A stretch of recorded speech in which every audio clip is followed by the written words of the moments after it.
ہمارے خلاف چال جو ہے نا وہ ان کی گلے پڑ رہے ہیں۔ باجوہ صاحب نے جو کیا ہے بڑا ظلم کیا۔ جب تک الیکشن نہیں ہوتا اس ملک میں کوئی سیاسی استحکام نہیں آتا۔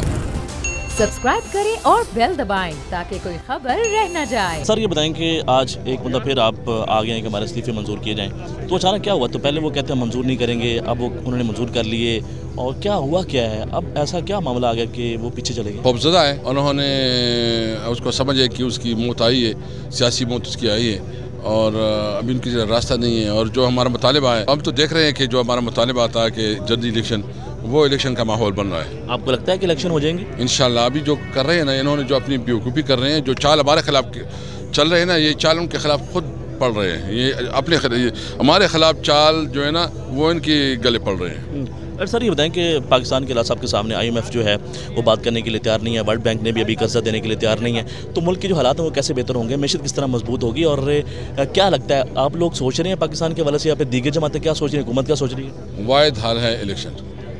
ابھی جب تک الیکشن نہیں ہوتا اس ملک میں کوئی سیاسی استحکام نہیں آتا تو معاشی طور پر استحکام ممکن نہیں ہے۔ سر اب الیکشن کی بات کریں، اسلام آباد کے اندر بلدیات کے الیکشن جو ہیں وہ نہیں ہوئے، اور عدالت کا فیصلہ بھی تھا، اس کے باوجود پھر کس طرح ممکن ہوگا کہ جنرل الیکشن ہوں گے؟ جس طرح کر رہے ہیں، جس طرح بیہیویئر کر رہے ہیں نا، یہ اس ملک کے پیچھے کون ہے؟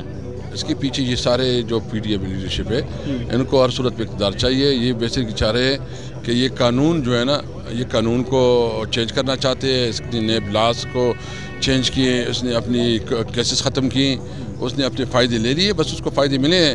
عوام باڑھ میں جائے، اس کو 2 وقت کی روٹی نہیں ملے، کوئی مسئلہ نہیں، بجلی مہنگی ہو کوئی مسئلہ نہیں، گیس جو ہے نا مہنگا ہو اور گیس نہ ملے کوئی مسئلہ نہیں، اس کو جو ہے نا مزے ملے ان کو۔ اگر آپ واپس آتے ہیں تو آپ کو لگتا ہے کہ ملک کے حالات بہتر ہو پائیں گے؟ بالکل، ہم انشاءاللہ اس ملک کیا اسٹریٹجی ہوگی؟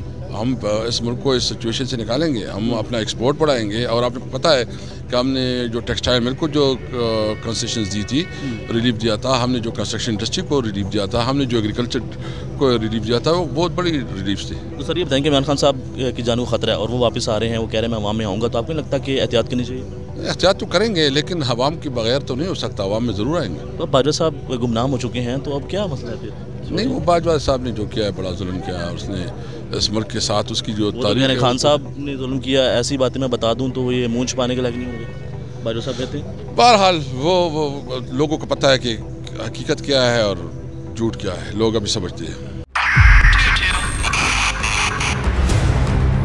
2022 بہتر تحفے بھی دیکھیں گے پاکستان کی عوام کو۔ پاکستان کی عوام کو ایک تحفہ یہ دیا کہ عوام کو پتہ چل گیا کہ پاکستان کا میڈیا کیا ہے۔